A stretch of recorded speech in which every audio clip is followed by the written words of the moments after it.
Welcome to the TIEEP podcast, brought to you by the State Energy Conservation Office in Austin, Texas, and UH Energy. I'm your host, Gary Gildert, along with interns Carla Romero and Hisham Habli. We bring you the latest in industrial energy efficiency in 15 minutes or less. First with the upcoming events is Carla. So we have Friday, February 27th, is the Energy in Action seminar. It's Artificial Intelligence in Energy Processes. It's in University of Houston, Sugar Land, and it's from 4 to 6 p.m. See you there. Next is the Pinch Workshop, Thursday, May 5th through the 6th, the University of Houston Tech Bridge. Gary, tell us more about this workshop. Thanks, Carla. We have Alan Rossiter is our instructor for this workshop. He will bring with him his years of knowledge in pinch analysis. The cost for the workshop is $175. However, most people will qualify for a 100% scholarship from SECO, with 50% scholarships also available.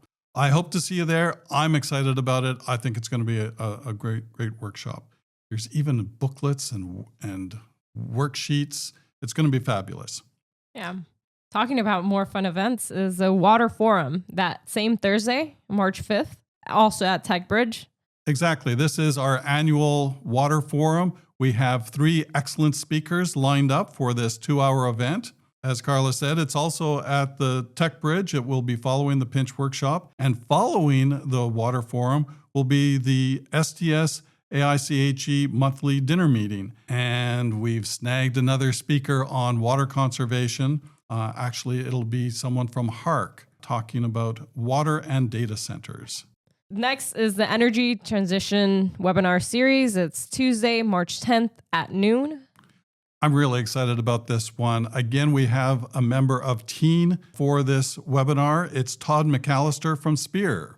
And to get more information on their webinars, please go to their website or go to the show notes.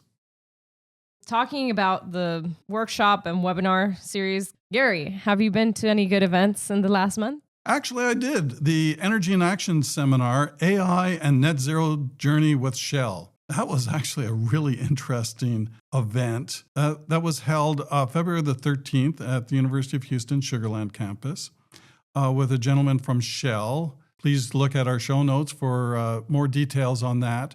But it was not recorded, so we cannot really give you a lot of details, except they did talk about AI and data centers, how it could affect the global outlook for energy.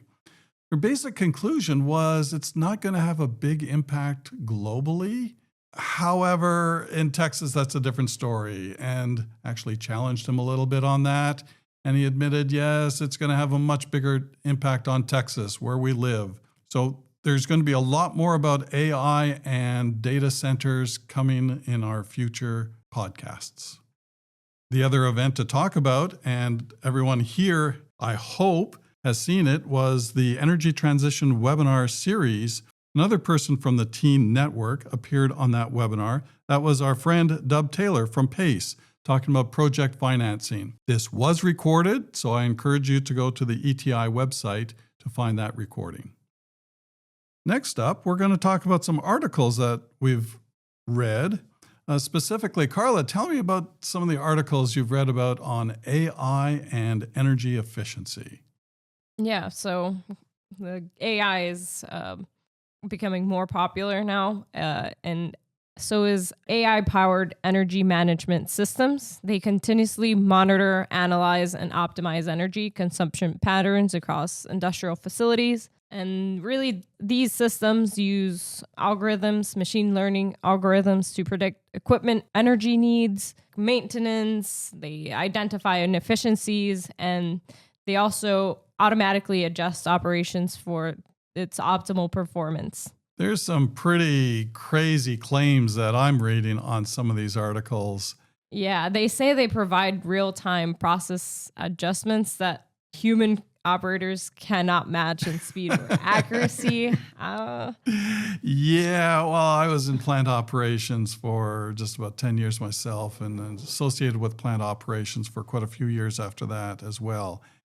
And yes, I will agree that perhaps AI can identify some of these unusual patterns a lot faster than the average engineer or operator, but can they make the right decisions? Yeah. This is my biggest concern about these AI systems is they can hallucinate. They can come up with ideas that perhaps don't fit with good science. And that's where it gets quite interesting. Yeah. So we should treat it as a useful overview of the technology landscape, but this really needs to be looked more into and be cross-referenced with more peer-reviewed research. Absolutely. Using AI as a tool for identifying patterns, that sounds like a good idea. Allowing them to change your process, I would put a pause on that one. I agree. Hisham, you've been doing some work on plastic recycling, doing a little bit of research. Tell me what you have found. Yeah, so I came across this fact sheet from the Global Council for Science and the Environment, and it's a full advanced recycling fact sheet, kind of breaking down everything to do with recycling plastics. Oh, that sounds like a great start for your research. Absolutely, and this is kind of the base work, which we will post on the Energy TIEEP website for you to be able to check it out for yourself. But I would like to, discuss a little bit about, what's on this fact sheet. Okay, give us a brief breakdown of what's on that sheet and how you're going to use it as a stepping stone for your research. So before I begin talking about the different advanced recycling methods, I wanted to briefly talk about incineration. It is the most common form of providing energy from the plastics rather than doing landfill, and simply provides thermal energy from the plastics. But there are other methods of using heat to break down these plastics into usable products, or as well as to produce energy as well. So one of the thermal decomposition processes is gasification. And gasification is a low oxygen process using heat to thermally degrade plastic polymers. And this is very useful for any high density polyethylene or low density polyethylene, as well as polypropylene.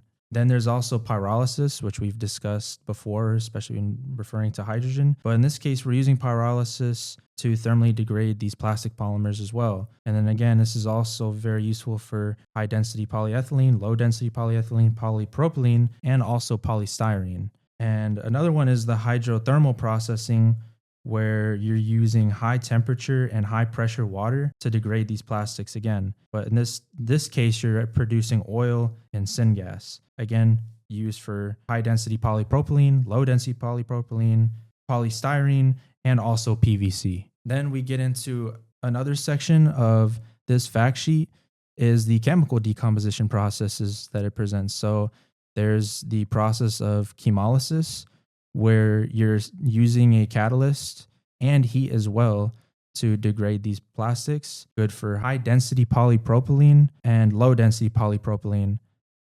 So with the chemical decomposition processes, the first one is the chemolysis, where you're using a catalyst and heat to degrade these plastic polymers into the basic plastic monomers, useful for high density polyethylene, low density polyethylene, and polypropylene. Another one is enzymolysis. So this time we're using an enzyme to degrade these plastic polymers into the monomers instead. This one is actually very useful for polyethylene terephthalate and also high density polyethylene, low density polyethylene, and polypropylene. The last one in the chemical decomposition processes is solvolysis. So solvolysis is when you use a selective solvent extraction, and you can utilize these chemical solvents to extract these chemical additives from the plastic waste to produce what's considered a virgin polymer. So you're taking all of the additives that would be in that polymer. And this is very good for polyethylene terephthalate, high density polyethylene, low density polyethylene, and polypropylene. The last section is the chemical purification process, when you're just using a selective solvent extraction. So it's a very selective way of removing any additives that were introduced to that polymer, and it's mostly used for polypropylene, but it could also be used for any synthetic fibers as well. This is a lot of processes to go through. So how are you going to be evaluating these different processes?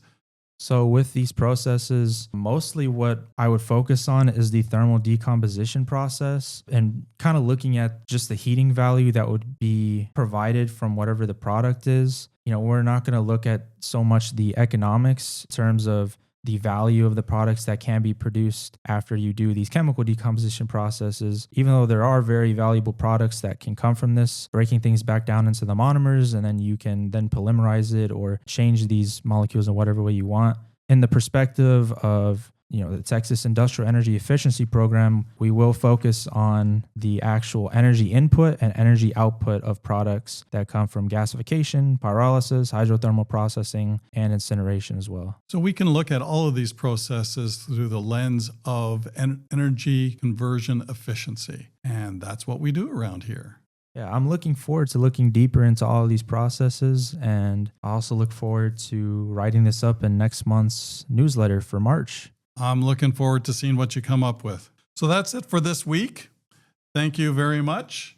This has been the TIEEP podcast brought to you by the State Energy Conservation Office of Texas and the Media Lab at University of Houston. I'm your host, Gary Gildert. I was joined by Carla Romero and Hisham Habli.